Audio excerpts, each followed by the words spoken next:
Hey guys, did you know that 77% of Americans believe we are in a housing bubble?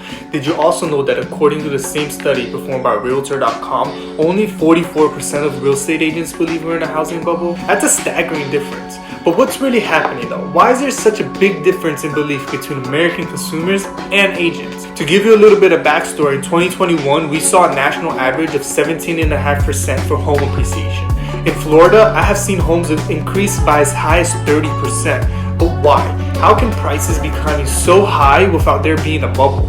Well, it's a bit complex, but in an effort to simplify this as much as possible, there's a supply and demand issue. To better understand what we're looking at, we have to understand what months of supply is.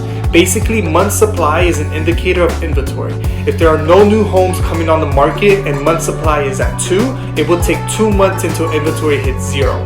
Typically, 1 to 3 month supply is a seller's market, 4 to 5 months is a neutral market, and 6+ months is a buyer's market. Take a look at this graph. During the lead up to the 2008 crash, there were a lot of homes on the market. Month supply was almost reaching as high as 10 months. We haven't seen a market like that since then. Now let's look at the last 4 years. Purely sellers market. Those are the national averages too. In burning hot markets like South Florida, month supply can be as low as 0.8. Our current market was inevitable. The pandemic just made it arrive sooner rather than later. But hold on, if there were so many homes on the market, why were prices rising in the lead up to 2008 like they were today?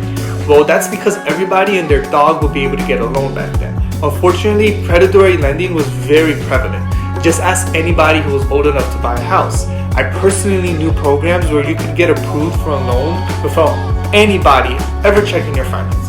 Today is a completely different ballgame. Lending standards are actually being held under control. You have to qualify for the loan in order to be approved, which would make sense. And you don't need high credit to buy a house. The buyers that are buying right now aren't just any buyers. They're qualified, ready, and able buyers. So if you've made it this far in the video, it's probably because you're interested in the market. So let's quickly talk about where the market is heading. A lot of experts out there are warning people of a crash because of the amount of homes that went in foreclosure. Just look at the graph. Barely any homes are actually entering that process.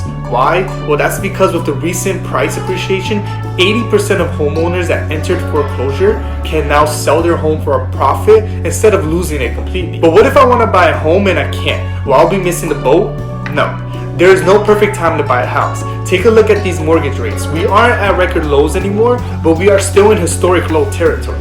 And we are probably going to stay there for a bit. As an investor, yes, you would probably want to buy as soon as possible. Mortgage rate increases affect you a lot more than price increase. But if this is your first home or if this is your primary home, there's no rush. With inflation as high as it is, now may be a perfect time for you to position yourself into getting ready to buy real estate. Not only is real estate the best asset to hedge inflation, which is part of the reason why investors are buying real estate and prices are rising so much, but because almost nothing can beat the returns. Keep in mind, this graph doesn't consider tax benefits, rent payments, etc.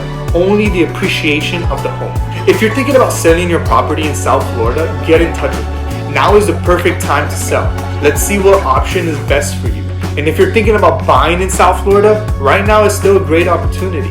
Let's talk about your options and strategies to getting your offer accepted in this fast-paced market. Remember to follow, subscribe, and save this video for later.